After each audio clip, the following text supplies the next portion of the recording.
The cameras were flashing, the crowd was buzzing, and all eyes were on the billionaire philanthropist, Richard Kane. Known across the world for his skyscrapers, luxury resorts, and gleaming private jets, Richard was the image of wealth and power.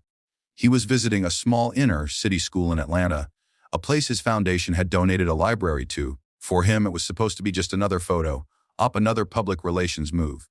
Shake a few hands, smile for the papers, and fly back to New York. But what happened that day would strip away his pride, silence the room, and leave him frozen in a way he had never experienced before. It began when Richard walked into the auditorium, his designer suit pressed perfectly, his diamond watch catching the light.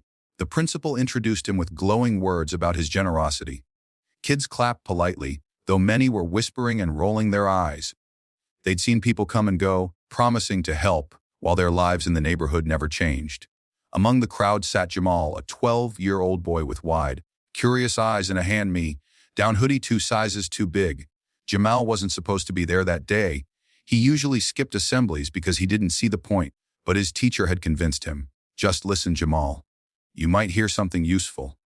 Richard gave his speech about dreams, hard work, and success. He told the kids that anyone could be rich if they just believed and worked hard enough. The words floated over the audience, shiny but hollow. Jamal felt his chest tighten. His mom worked 2 jobs and still struggled to keep food on the table. He knew kids who had lost family members to violence just blocks away. Dreams, belief, hard work. They were already doing all of that and still barely surviving, and that's when it happened. Jamal stood up. He didn't raise his hand. He didn't ask permission. His small voice cut through the billionaire's polished speech. "Sir," Jamal said, his voice shaking but loud enough to carry, "can I ask you something? If all it takes is believing and working hard, then how come my mom works harder than anybody I know? We don't even have enough money for food sometimes.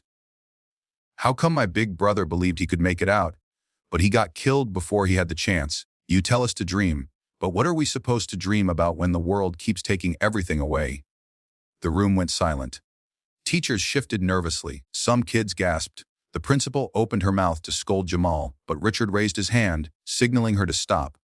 For the first time in years, the billionaire froze. His carefully rehearsed words evaporated. He stood there, staring at the boy, and something inside him cracked. He thought of his own childhood. So different, so easy in comparison. He had grown up with private tutors, summer camps, a safety net of wealth that caught him at every stumble. He had told himself he'd worked hard. But staring at Jamal, he realized his ladder had always been standing on solid ground, while kids like this were trying to climb with nothing but broken rungs. Richard's throat tightened. "What's your name?" he asked softly. "Jamal," the boy answered. Richard took a deep breath. "Jamal, you're right."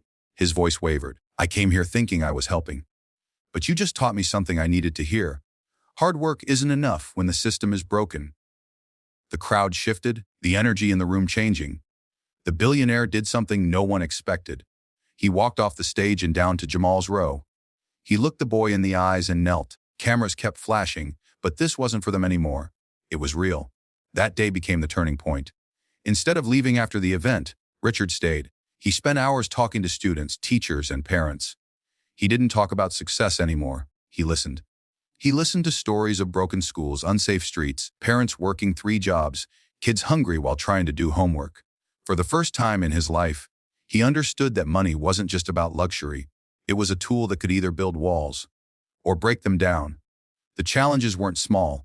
Change didn't happen overnight. When Richard vowed to invest, not in another library with his name on it, but in real change like after-school programs, mental health support, job training for parents, and safe community centers, he was met with skepticism. People didn't trust him. Why should they? They had been promised hope before, only to be abandoned. Richard kept showing up. He walked the neighborhood. He partnered with local leaders. He didn't just write checks.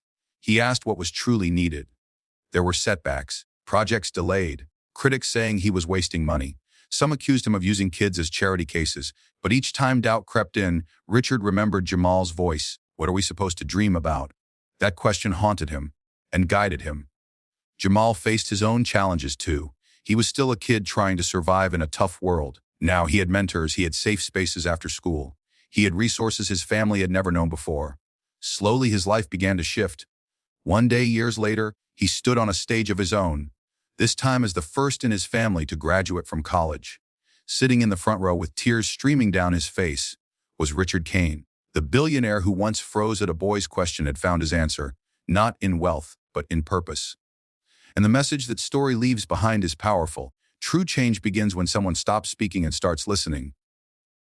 Success isn't measured by the size of your bank account, but by how many lives you lift with it. Dreams can be rebuilt, hope can be restored, but only if we dare to face uncomfortable truths and act on them.